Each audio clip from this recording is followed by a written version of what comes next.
Hello and welcome everyone, this is Calebovitsch coming to you live with another episode of Deck Check. And today I have a great bargain for you. I'm gonna show you two decks that are very similar but different at the same time for the price of just the usual time slot that you are allotting to watch this video. This is going to be a story about deck evolution that all started with one of the new mechanics from the Flame of Zolta. There will be two pieces of explanation about the deck list, two parts for the playthroughs. So let's start the ride right now. And as I have already spoiled, the mechanic I would like to talk about is called Bargain. Not dangerous bargain per se, but the bargain mechanic that has been introduced in the Flame of Zolta lately. So the bargain mechanic says you can play this card from your market if you met its requirement in a single turn. If a bargain is in your deck, you can build a market. I'm gonna get to the second part later, but generally in the example of Draconic Ire, you can play this card from your market without having to merchant or smuggler for it. If and when you hit the enemy player with a dragon, you have a small window of opportunity open to play this card from your market. Now, when I initially read about this mechanic, I thought to myself, oh, cool. It's, in this case, attachment removal for free. But no, unfortunately, you still have to pay the cost of the card. So that makes the mechanic slightly worse than I initially thought, but it is still a good mechanic. Because if you are doing something without having to spend a card, just by spending a market slot for that is quite an achievement. Alright, so the cycle of the 5 bargain spells is like this. Draconic Ire, the red one, kills an enemy attachment, then deal damage equal to its cost to the enemy player. Arc of Sol, the time one, sacrifice a unit to play a sigil of your choice from your deck depleted and gain 2 health, and its bargain triggers when you hit the enemy player with a cultist. Press the advantage. When you hit the enemy player with 2 or more Onis, you get to give one of your units Aegis, preferably the bigger Oni. Inspired Prank. If you hit the enemy player with 2 or more Yetis, and that happens more than I would like to on ladder, you get to play a 1/1 snowman with +1/+1 for each other spell in your void. And the shadow one is called Lethrite Dead Drop. For 3, you get to draw 2 cards, although you take 2 damage for each enemy unit, so that's a huge drawback on your Wisdom of the Elders. But it triggers when you hit the enemy player with 2 or more Elves. And this is the bargain that I was looking for, because also in the last set, in the Flame of Zolta, we were introduced to a bunch of new cool Elves. So if I take a look at Elf from the Flame of Zolta, we see that we have Bloodseeker, a 1-cost 2/3 that can turn into a 4/5 or even a 6/7 if your and your opponent's voids are huge. The drawback that at the end of your turn, this unit deals 1 damage to you. If you have played other CCGs, like for example Magic the Gathering, you should know that a Punisher mechanic such as this one is really not that existent if you're playing aggressive decks, because it doesn't matter if you're dealing damage to yourself as long as you're dealing damage to your opponent. There's also Makar Evangel. The Shadow Evangel is actually an elf, which is a huge advantage.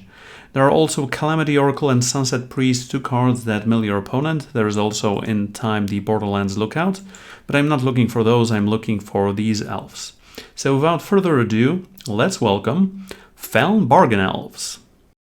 So this deck is lavishly named Elvish Bargain because it plays elves and the Elvish Bargain, the Shadow Bargain. It is an expedition because most of these cards, honestly, are expedition legal. So you are missing out on a couple of tools, but other than that, other than some more premium removal, you have it in here. You have all your good units, and that's a good basis. So after learning about the bargain mechanic and how it works, I thought to myself, Let's make an elf deck. Not like in Magic the Gathering where you just tap them for green mana. No. In Eternal, on Myria, and apparently on Zelta, all elves are like dark elves, or most elves are like dark elves, which are just devious, dastardly, throwing hexes left and right, giving you some shadow influence, infiltrating, etc., etc. The first deck I have built was slightly different to this one, mainly because that one had merchants, or rather smugglers. It had 4 Blight Pass smugglers inside, and also had a market that I'm gonna show you right now. It had one emblem of Makar. It had left, right, dead drop because I wanted to test the bargain mechanic on that dead drop. I had Edict of Makar. I had Crystallize, and I also had Zende, the Heartbinder, and I'm going to tell you why in a moment. It was a slightly different version, but I'm going to get to that. So that particular deck had something like this and this. So this was the first version of the deck. It had a lot of units, 32 units, most of them elves. I mean, everyone but the Blight Pass smugglers are elves. So yes, Bloodseeker is an elf, Slasher is an elf warrior. Here we have just an elf, elf cleric, just an elf, elf shaman, elf serpent, and another elf shaman. Yes, Lethrai Soothsayer is an elf. That is another great inclusion for the elves. All right, so how this deck worked is you are very aggressive. You are the aggressor. You play out all the cheapest elves. You start on turn 1, preferably, if not on turn 2. You have 6 1-drops, 11 2-drops, 12 3-drops, and 3 4-drops. And your removal suite is also very low on the curve. So, well, as you can see, the curve for this deck is like 1, 2, 3, maybe some 4s in the Lethrai Soothsayers that give you some 0-cost spells that you can play without sacrificing any cards or tempo.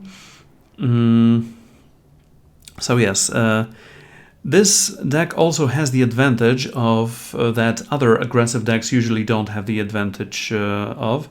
Can't take advantage of, and that is okay, so you play out your hand by turn 3 or 4, you have an empty hand, you cannot do anything else because you ran out of gas. Well, guess what? Then, if you connect to the opponent's portrait with at least 2 elves, you can play Lethrai Dead Drop with the bargain from your market without sacrificing a card.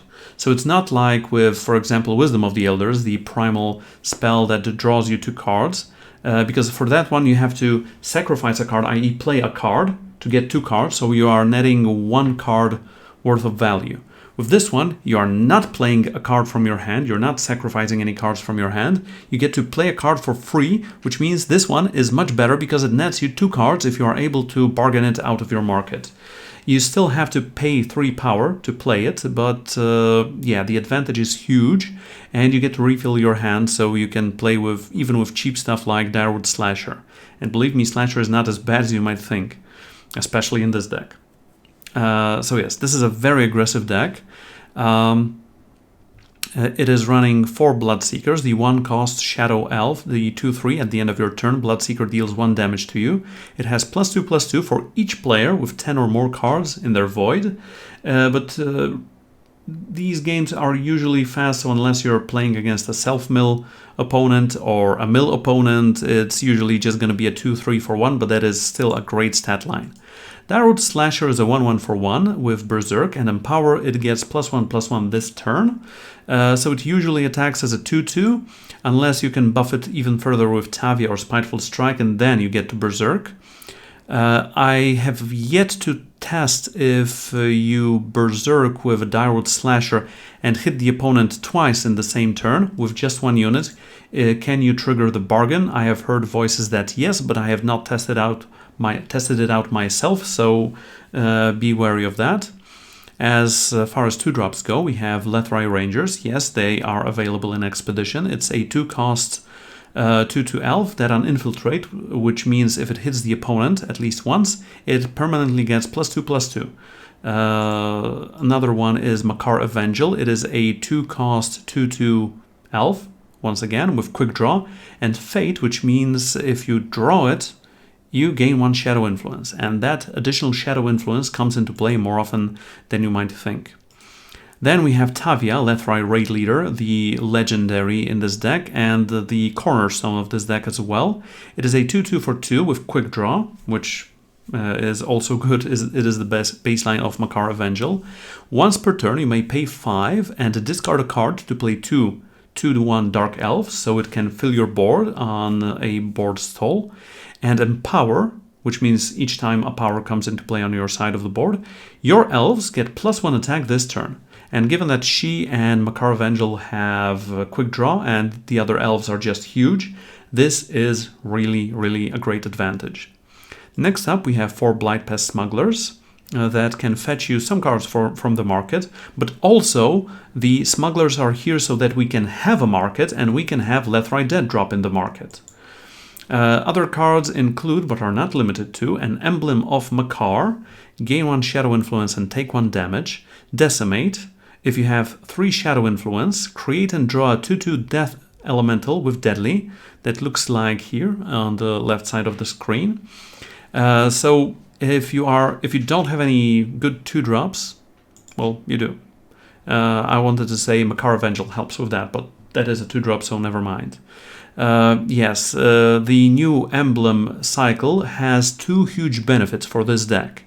A, you curve out pretty fast and your power curve is pretty low, which means if you have surplus power, you can trade it for just having 2/2s with deadly, which is just a great stat line on a unit. But also, a lot of your opponents are playing emblems, which means they are taking additional points of damage. And you are the aggressor, and you are very happy with that. Yes. Another one here is Edict of Makar. Well, obviously, if you're playing Emblem of Makar in the market, you can't play them here. This would then just be a power card. Yeah, probably, wait, not main deck. Should go here, so it would probably have been a Cobalt Coin. I mean, at that point, when I was playing the first deck, this is, I don't know, the 5th iteration, I had just 1 emblem in the market, then I just crafted some more. Anyway, just a power. Always have a power in the market still, so that you can play all your emblems main deck. Edict of Makar, a 1-cost shadow spell. An enemy unit of your choice can't block this turn. If it's time or justice, kill it. And the time and or justice units are huge, so the ability to kill them for just 1 power is also huge. So if you're playing a smuggler, you just need 1 additional power to kill a huge unit, and that's great. Crystallize is a must in a Fel market for 5 power with the double primal influence requirement. You get to stun and deal 1 damage to each enemy unit. Remember, you cannot stun opposing endurance units, but you don't have to, and I'll get to that in a moment. And last but not least, I had Zende the Heartbinder in here, a 6-cost 4/4 flyer with pledge that on summon you get to play an elf with cost 4 or less from your void. If you have a relic, play 2 instead. Because in one of the previous versions I was not running Lethrai Rangers, I was running Lethrai Hideaways. There's a lot of Lethrais in here. Lethrai Hideaway, a 2-cost Faln relic that on summon you get to play a 2/1 Dark Elf, and once per turn you may pay 3 to give one of your elves +2 attack. So I was running this, Lethrai Hideaway. I was also running Heirloom Seeker. The 2-cost 1/3 Elf Rogue with Pledge that has +1 attack and unblockable while you have a relic.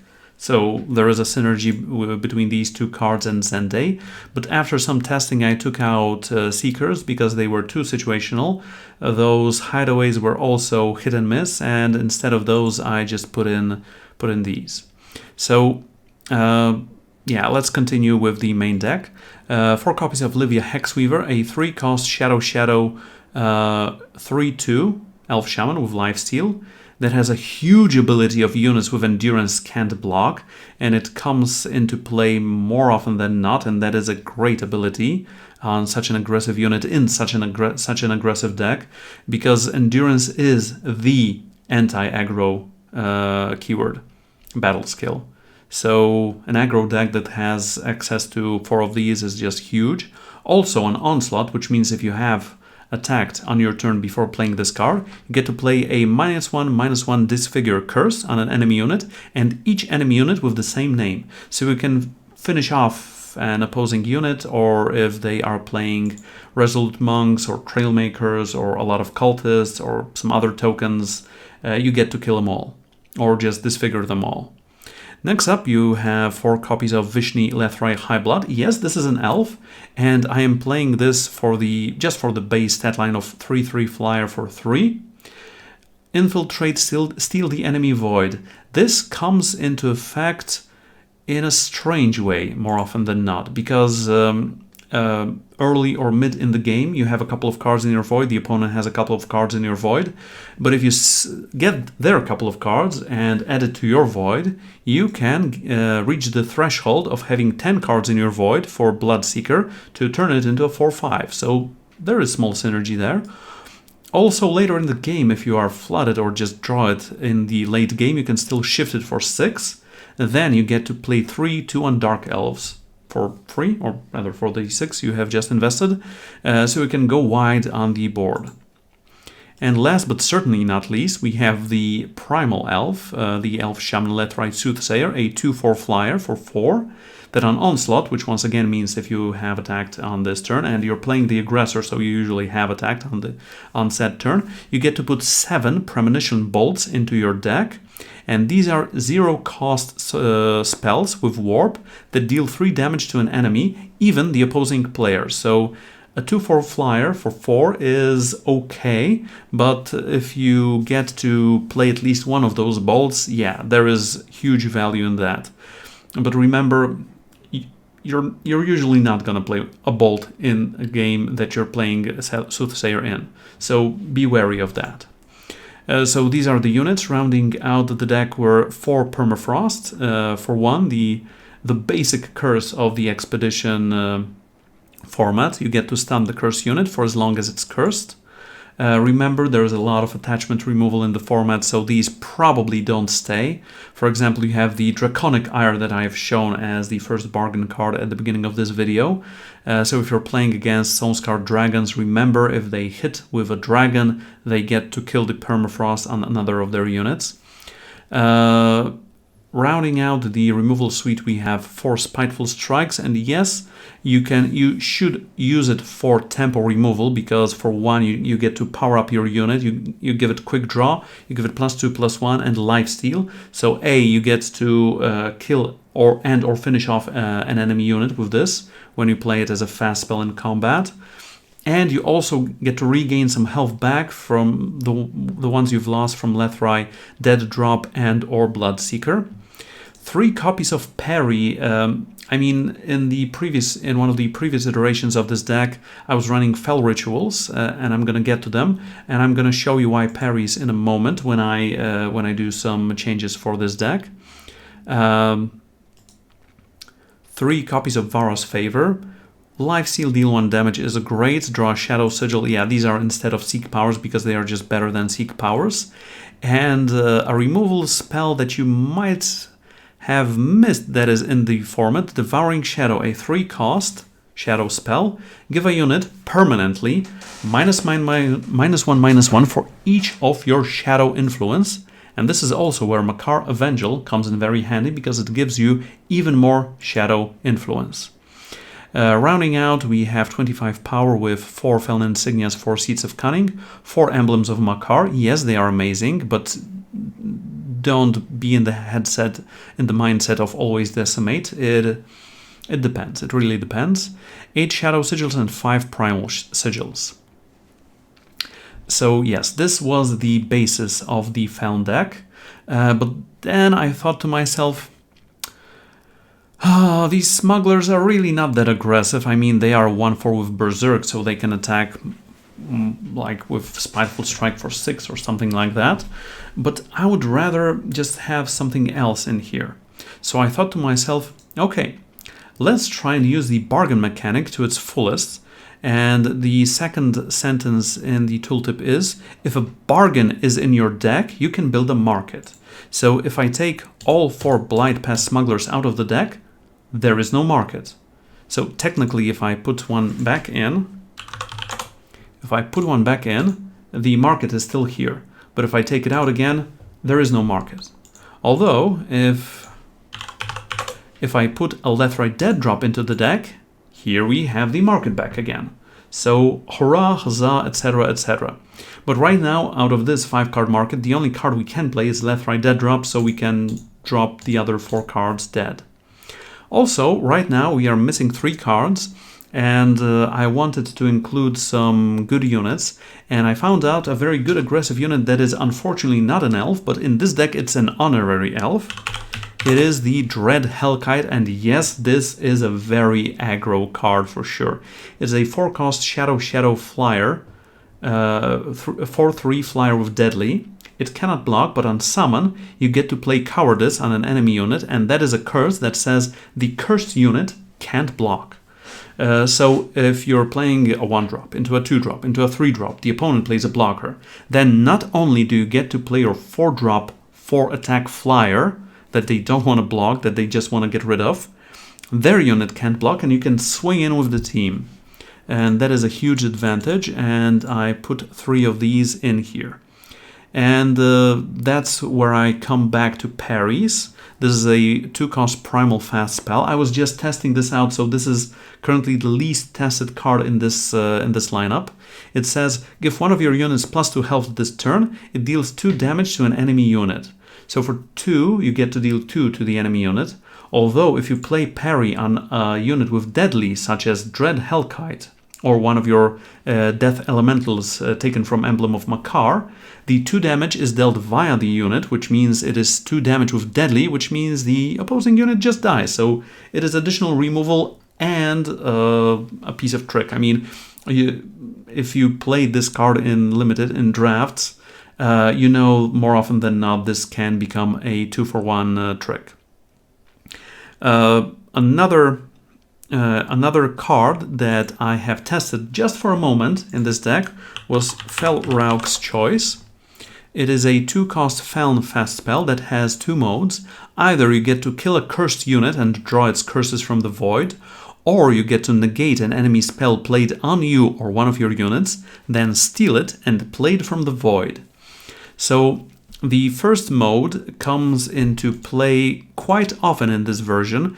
Well, you have your Permafrost, but you also have Cowardice from Dread Hellkite and or Disfigures from Livia Hexweaver.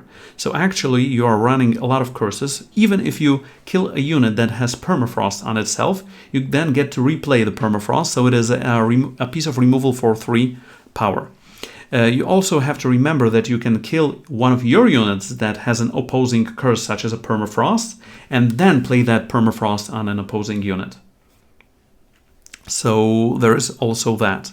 Another card you might be thinking, why is Calebovitsch not running in this deck, is Immortalize. It is a 2-cost fast spell in Shadow that says draw a unit from your void, decimate, it gets exalted. But in this deck I have a lot of uses for my power, such as decimate from Emblem of Makar, such as discard from Tavia Lethrite Raid Leader. I also just want to play those power cards out and empower my all my elves, etc, etc. So yeah, playing that without decimate is just bad in this deck, and playing it with decimate can be quite hurtful. And there are different decks where Immortalize shines. For example, Battle Skill Olympics. Check that deck check episode out. That's the previous one, by the way. Also, we can just, in theory, no, not Varrock. What's the 2-cost? Barret? Barret? Barret the Ferret?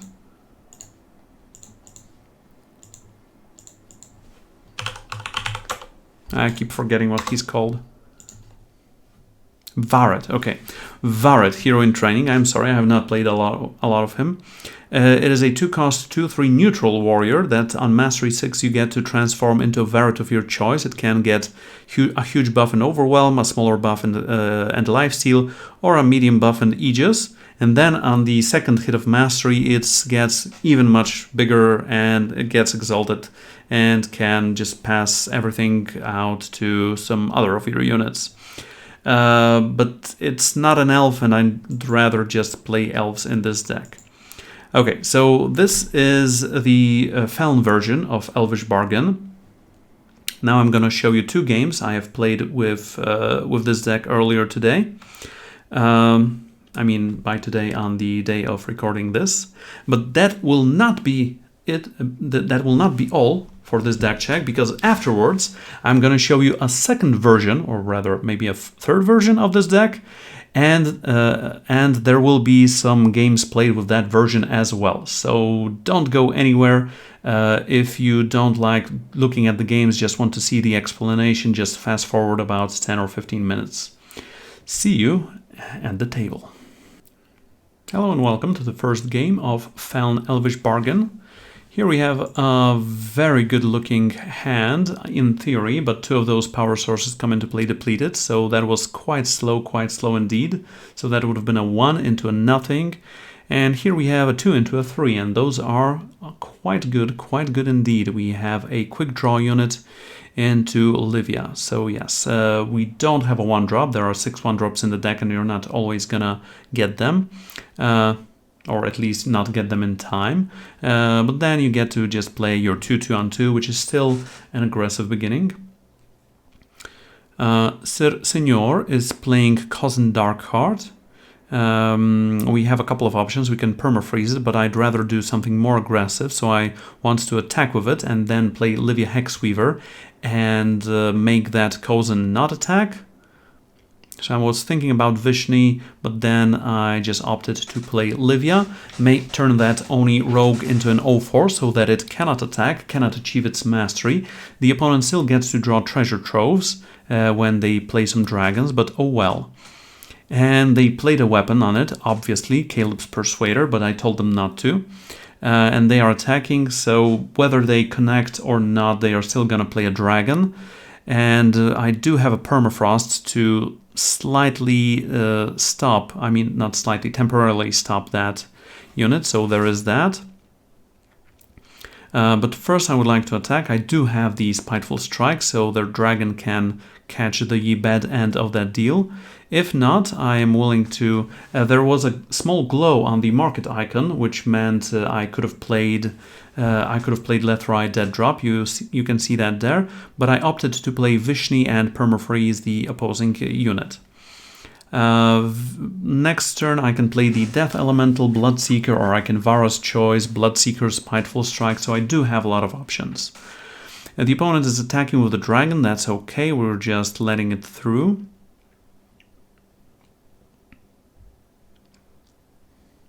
And they're playing a 4/4 Smoke Dancer. Yes, a 4/4 for 2 is a good deal, for sure. And speaking of good deals, oh my goodness, opponent is playing their bargain card, the Draconic Ire. Fortunately, I drew a second permafrost, so I can permafreeze that.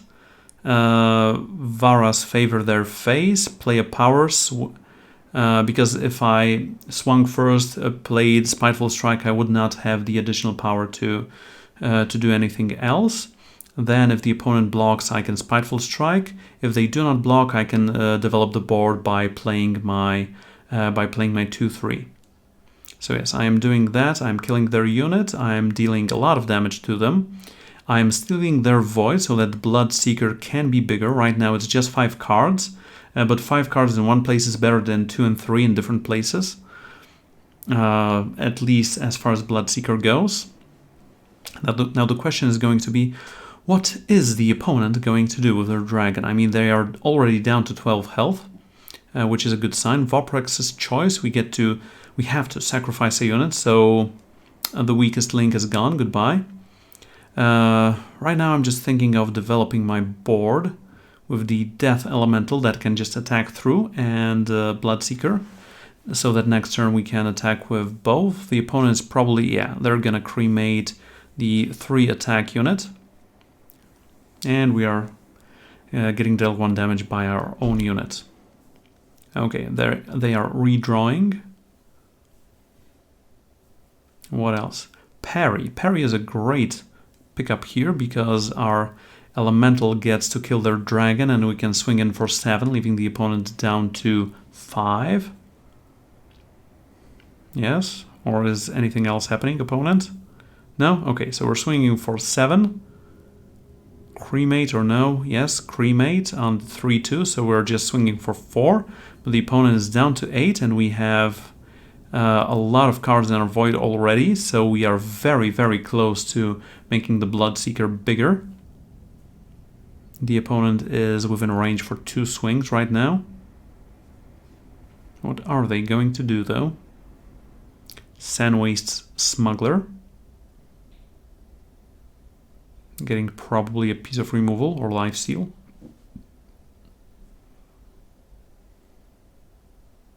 Another Sandwaste Smuggler, so they're just preparing their future turns. Now what I would like to draw is a removal here for sure. Otherwise, what, I'm just gonna trade. Now, I think I had 9 cards in my void, so if I just attacked with the Deadly Elemental, but no, I do get to draw a piece of removal. That also means I have 10 cards in my void already, so I can attack with both. If they block the Deadly Elemental, they are still at 4 with just 2 cards in their hand, and I can replay Vishni Lethrai Highblood on the following turn, but they opted not to block. And we are getting dealt 1 damage, sure.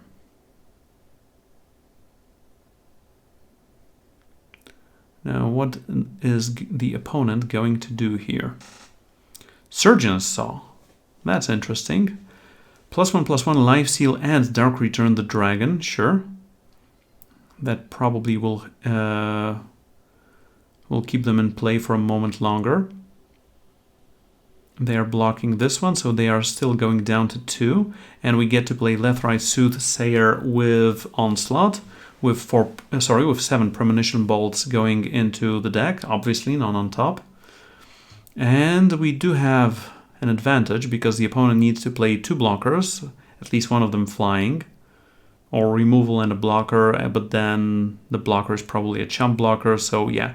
What the opponent is doing right now is not going to stop the onslaught, and it is game up.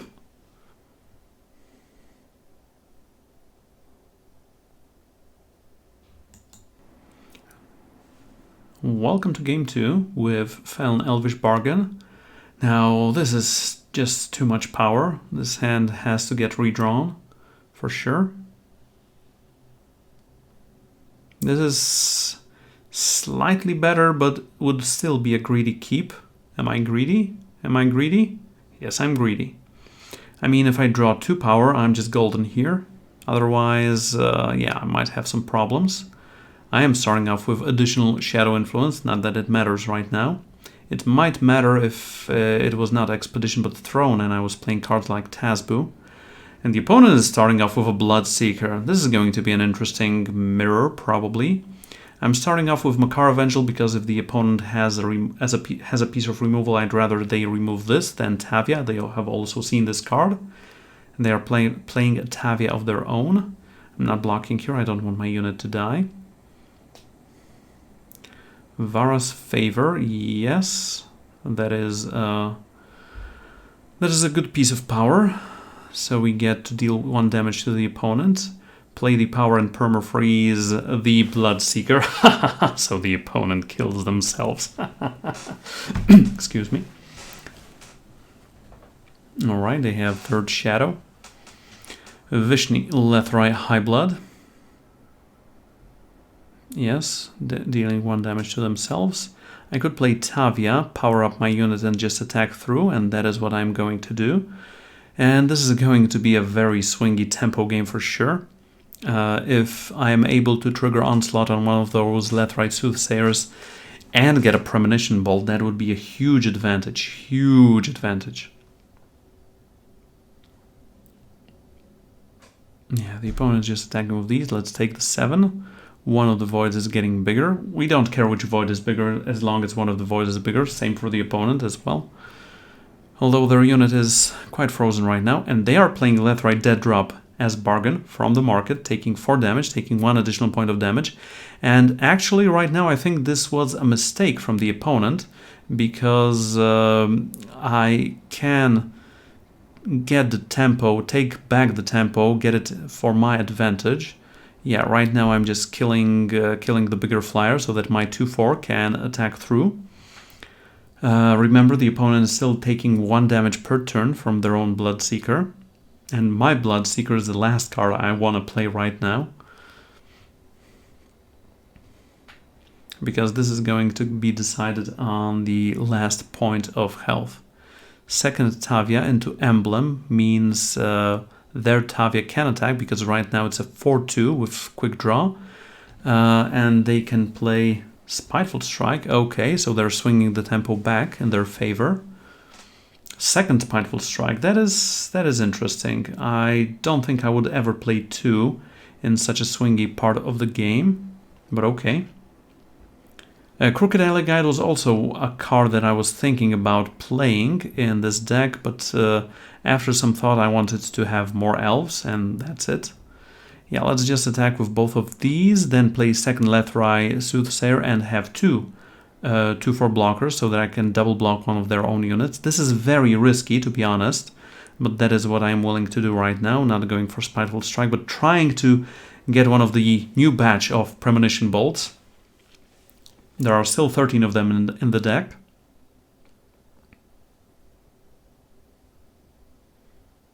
Yes, 4/2, 4/2. Just hope they don't remove both of my units. Alrighty. Oh, the opponent is playing time as well. I have not seen such a version yet.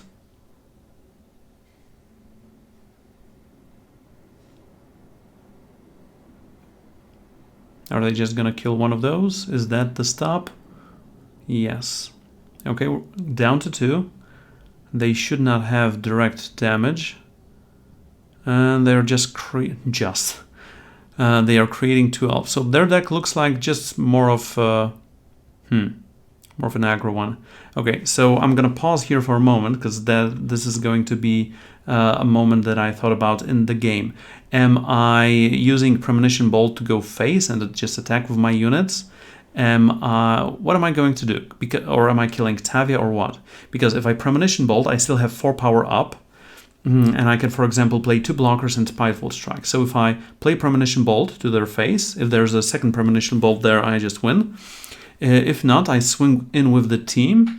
And then if they block both elves, the ground elves, I play Spiteful Strike on my flyer. I go up to 6.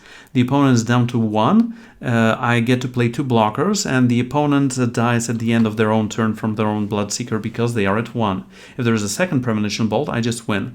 And this 3 damage was better than just dealing 3 damage to one of their blockers. And that is why I am going to play this, targeting the opponent's portrait. And they have no stops, so I just A space here.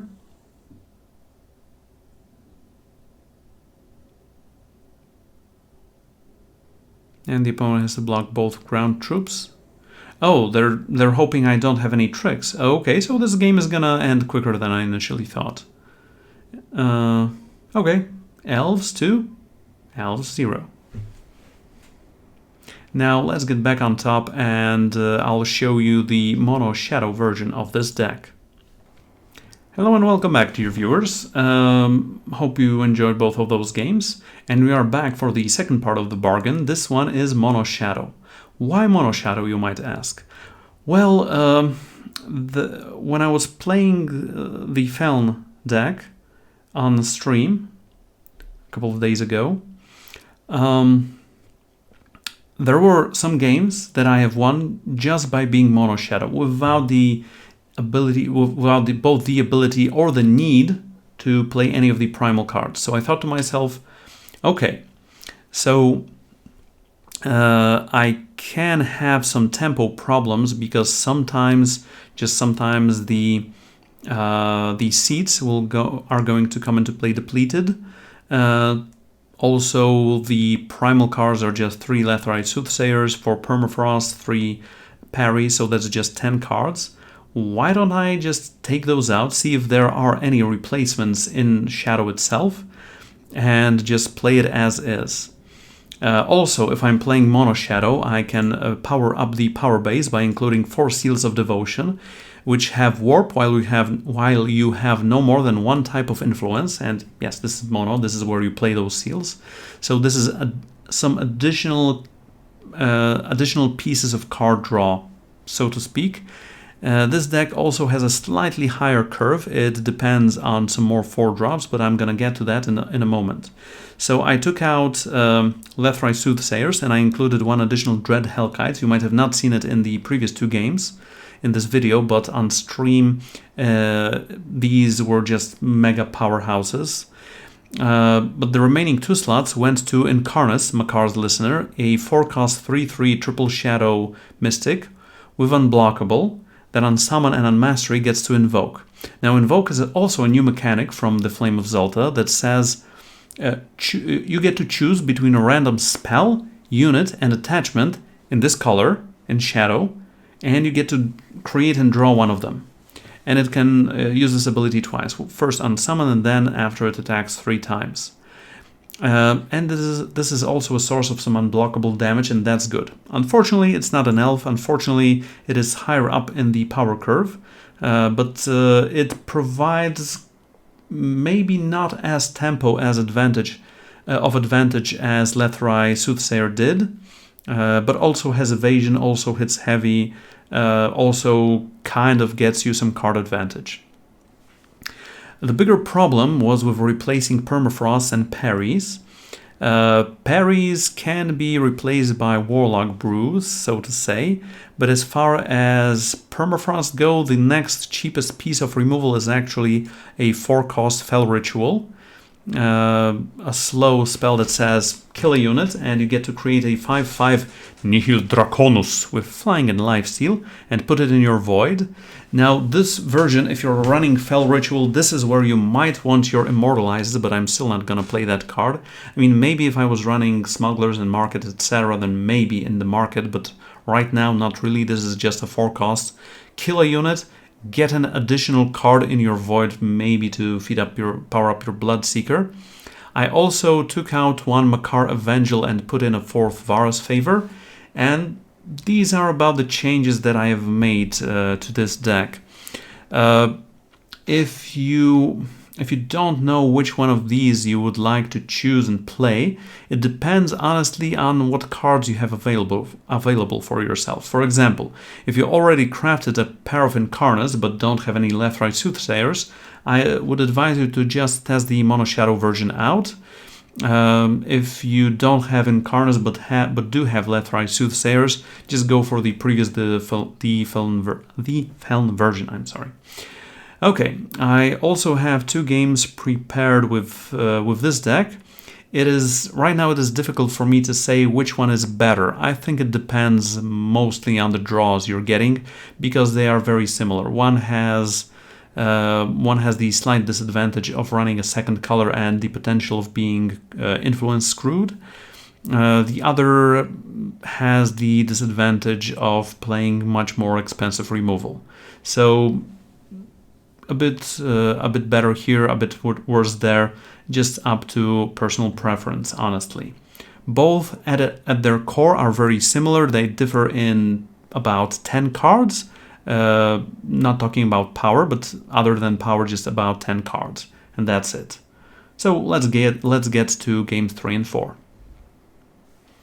Welcome to game 3, or if you're counting just the Mono Shadow version, game 1. This hand is quite slow and does not have any 1-drops, so yeah, you can do better than this. And a 2-drop into a 4-drop, but we at least know we can play those 4-drops, is slightly better, but we still need to draw a good 3-drop for this to be good. And that's Livia, Hexweaver, our 3-drop.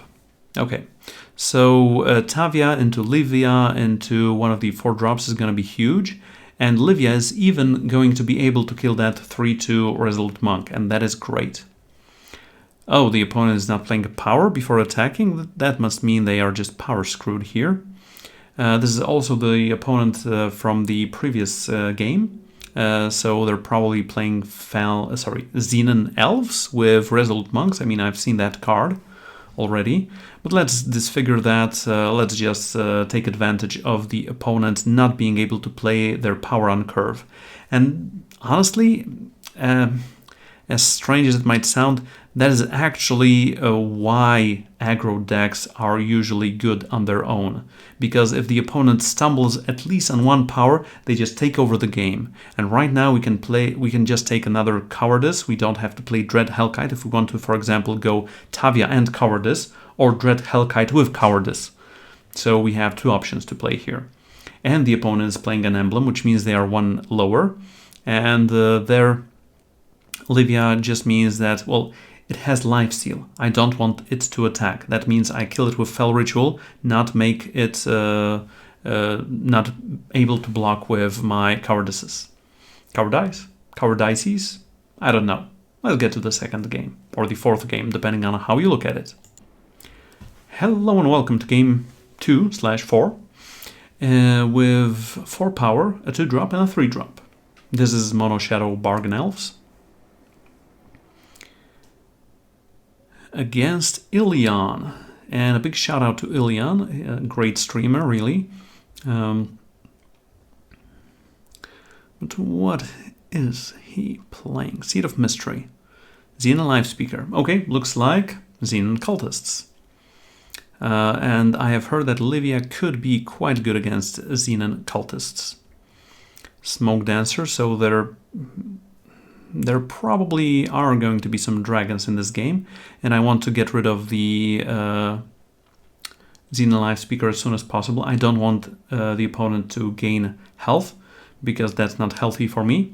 But Shadowlands Guide just means that, yeah, Xenon Live Speaker, it's back, baby!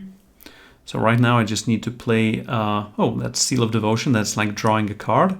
Vishni, that's a blocker for at least 2 of those units. Unless the opponent plays a power, powers up Xenon Live Speaker.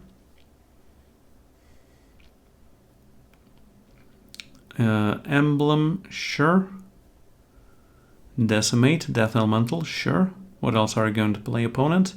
Nahid's Choice. The enemy player discards a spell or side of your choice from their hand. So Dead Drop or Spiteful Strike. I'm guessing Spiteful Strike, because Dead Drop against Go White Cultists is not gonna come in handy.